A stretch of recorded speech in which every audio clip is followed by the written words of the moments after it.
Today, I'm going to talk about becoming a marriage and family therapist. The organization that I use as an example is Front Range Counseling, which is here in Pueblo where I live, 421 North Main Street, Suite 302.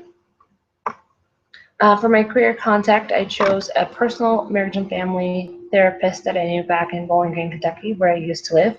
Her name is Marcy Huff, and she was a wonderful inspiration to my family. We actually used her services when my little sister came into my custody. The court recommended that we look for a therapist, and she was highly recommended.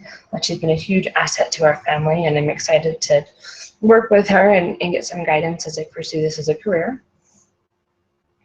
So some things to expect in the working environment. As a marriage and family therapist, you can work in a variety of settings. You could work at either a large or a small clinic. You'll also work or could work very closely with social services to provide services for clients in your community, or at a community and mental health facility. The hours are generally going to be pretty much Monday through Friday, 8 a.m. to 5 p.m. However, if you are working independently or through a clinic, you may need to adjust your hours to fit the needs of your patients. If you're working through social services, they might request you to do special evening visits or Saturday visits to accommodate the needs of your clients, but generally it is 8 to 5. While it is important to be very professional, you're going to have a little bit more flexibility with a career like this because your obligation is going to be strictly between you and the client, and those appointments are usually set up between you and the client. So, generally you have a little bit more freedom there, which makes this a family-friendly career. Generally, if you're working with families and a familial obligation comes up, they're going to be more understanding. You're also going to have a great deal of personal independence as you design treatment plans for your clients and their families. And you're, unless of course you're still doing your training before your licensing, in which case you'll be closely supervised. But generally, it's a very independent career. Stressors. This job can be very stressful, especially for people who are sensitive. It can be difficult to try and help families, couples, and children who are struggling in their personal lives without internalizing some of that struggle and heartache and taking it home with you. So you need to be careful to make sure you're separating yourself from your clients enough that you can assist them without becoming too emotionally involved or hurt. It's also important to be very organized and very on top of your schedule because you are going to be doing that mostly independently, so you need to be able to manage your time accordingly. Benefits are going to vary depending upon who you work for. If you work for a private clinic, they may offer insurance or they may not. If you're working for the state or for the government, it's more likely they're going to have health insurance and retirement plan, but of course that can still vary. If you're going to be working part-time or have your own practice, then you're going to be responsible for your retirement and you're going to need to retain your own health insurance. So make sure you're aware of that as you start pursuing your career and getting into the field. Common job tasks.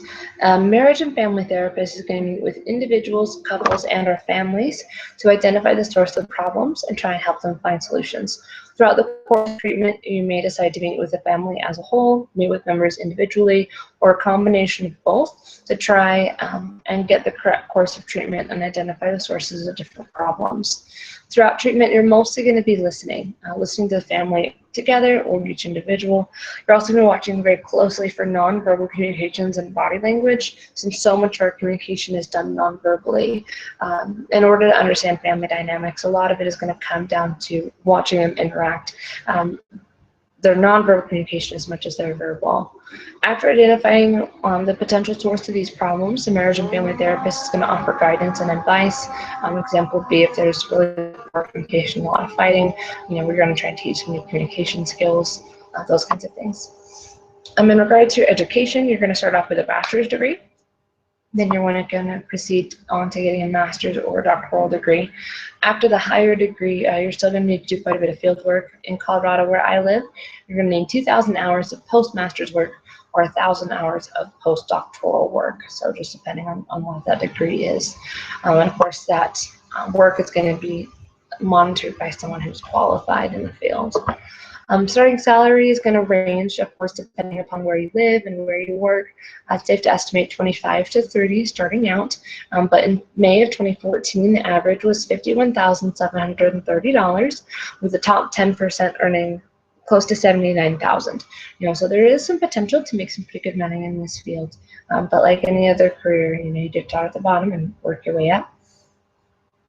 One last thought in regard to becoming a marriage and family therapist is that this field is growing very rapidly. There's a very high demand for family therapy, and people are more and more recognizing that we are individuals and part of a family unit, and so the treatment needs to come for the whole family, or at least in recognition of the family's impact on the individual.